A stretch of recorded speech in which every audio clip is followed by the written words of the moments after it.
Alright, guys, I hate to say it, but Crowbuster is having some problems. But before I get into that, real quick, I just want to give a really big shout out to One Old Boot off over there on T-Man. I just want to give a big shout out to him for donating this beautiful Vice.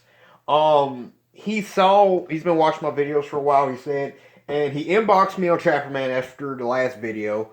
Um, Number two, I think. After that video posted, and he noticed the vise I was using to hold my gun. It's just this little, I don't even know where I got this thing from. It's just one of these little clamp vices. And I wasn't saying I needed a vice or anything, but he saw the vice and inboxed me on T-Man. He was like, "Hey, dude, I've been watching your stuff for a while, and I want to send you something. Please give me your address." And he sent me a link to some. It was a thread on Trapper Man, and it showed a bunch of refurbished vices, and he was like, "This is a hint to what I want to send you." So I was like, "Cool." I guess I was thinking it was gonna be some little bitty vice or just something kind of nice, but he sent me this really cool Wilton gun. Apparently, it's a gunsmith vice. It's a Wilton. It was made in the USA, and it's nice. I went and got it set up in the on the bench here. I only put screws on the back because tomorrow I'll end up taking it all an awful lot. I didn't want to do all four screws, but anyhow, it pivots. I can't do a 360 pivot right now, but yeah, it pivots. It side pivots too. It has a swivel action here, and it has the jaws can actually pop out. He actually sent me some wooden jaws that kind of clamp in, so it won't mar up my gun. I mean, it's just a wonderful vice, and it's practically brand new. And again, I just want to give a big shout out to him and a big thank you to One Old Boot over there on the T-Man. I didn't ask for this. Wasn't begging for it. He just, out the goodness of his heart, decided to donate me this really cool gun vice. So, if I do more gun videos, this is definitely going to be in it. So with that being said, we're going to go get back to Crowbuster. So, after the last video, I took it out. Right, we had everything ready to go, ready to rock and roll, and we were going to go out and at least zero it in, maybe try and do some flanking. I had three different types of ammo. I had the Winchester, it was either Winchester or Remington Wildcats. We had Thunderbolts, and then we had the Federal copper plated match. I think that's what it were. It was a 40 grain, and a 36 grain. But we're going to go out, do a comparison video. I was going to get some data, get my chronograph, and test out the new shooting mat. The problem is, guys, after the first group, the main problem was that the scope just completely ran out of adjustment. And as you see, I have the scope again. This is that Tasco 6-24 power varmint scope, which I loved. I loved it. It had the look I wanted. It had the turrets I liked. I mean, it wasn't the most optimal thing, but it was doing everything I wanted it to. The problem is it completely ran out of adjustment. That was the main problem. Now, usually, I know what you guys are thinking. Well, you should just shim the scope. And that would have worked. The problem was it didn't run out of vertical adjustment. It ran out of horizontal side-to-side adjustment. When I had it bottom, I mean, the scope is still pretty much bottomed out to where I had it. When I had it bottomed out completely on adjustment, it was still almost I'll say 12 inches to a foot off. And Alright, first the shot gun on was Crowbuster, grouping guys.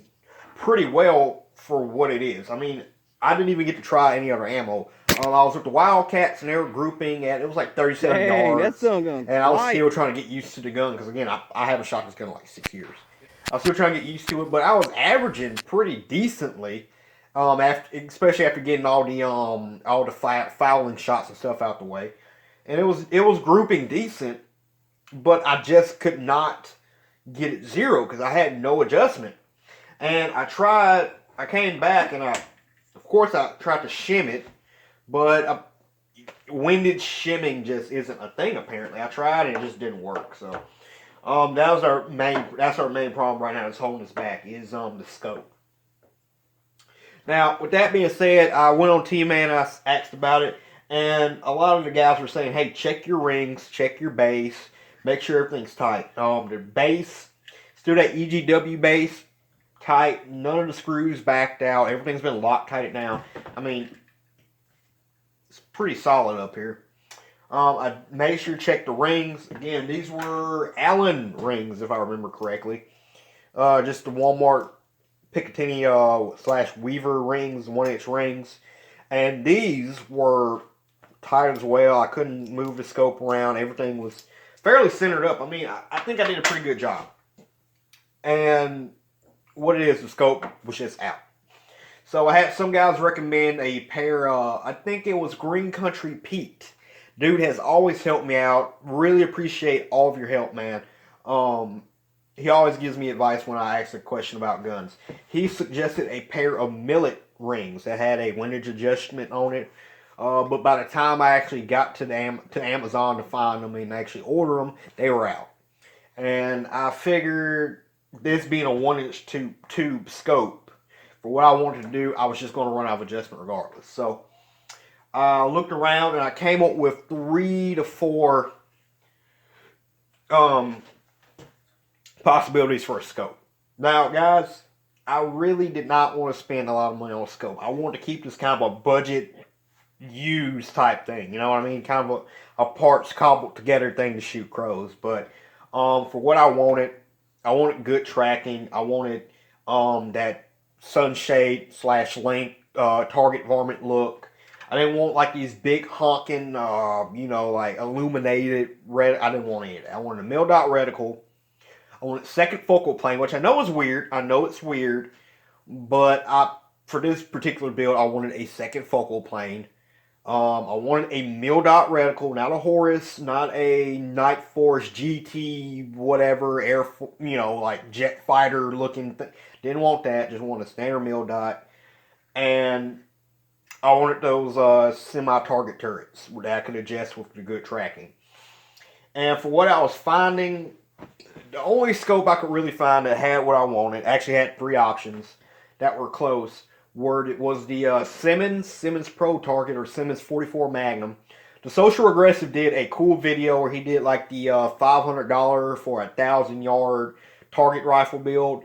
And he'd use a Simmons 44 mag, but after looking through it, it just had too many problems. Okay, it worked good for a while and just had too many problems, so I threw that one out.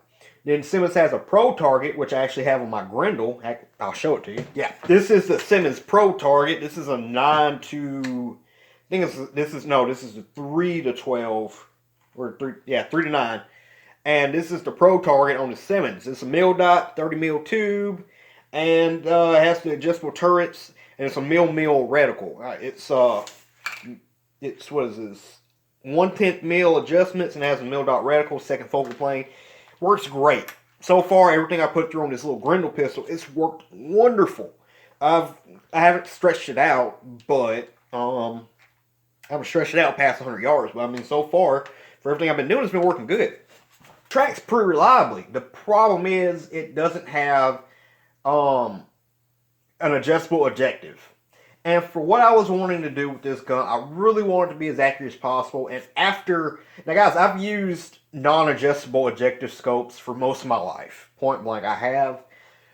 The problem is, now that I've actually used them in my later years, quote unquote, I don't want to go back. Point blank, I just don't.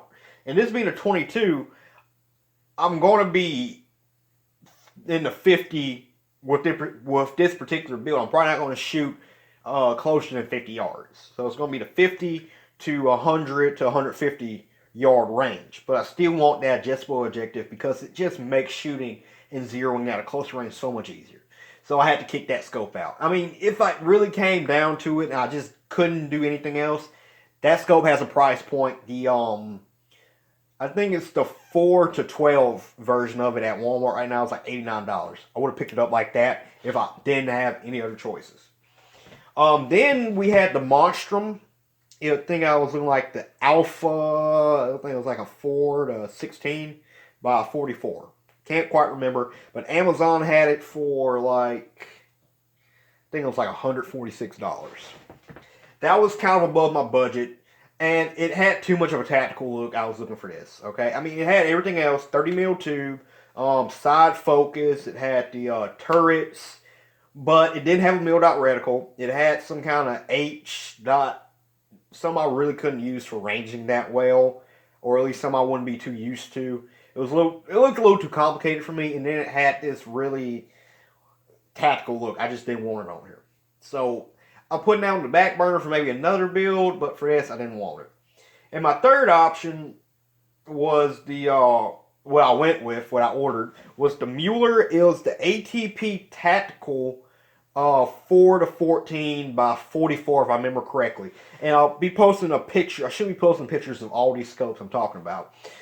But the Mueller was probably my favorite hands down. It was right at $200. It was $185 once I ordered it in the sunshade. And then when I added the rings I bought like some, it was like $12 ring, 30 mil rings that were Monstrum Tactical off of Amazon. I'm looking at right at $200, really above my budget, but I had the money, so it gave me a sunshade, it gave me good tracking, it gave me 30 mil tube. It wasn't overly complicated with all the different whatevers. It had the mil dot reticle, and it could provide a sunshade.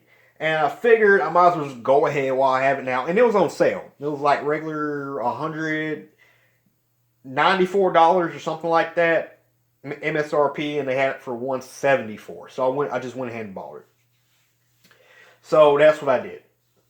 And hopefully, with that 30 millimeter tube and Mueller, I haven't heard anything really bad about Mueller ever. I've never really heard anything super outstanding about them.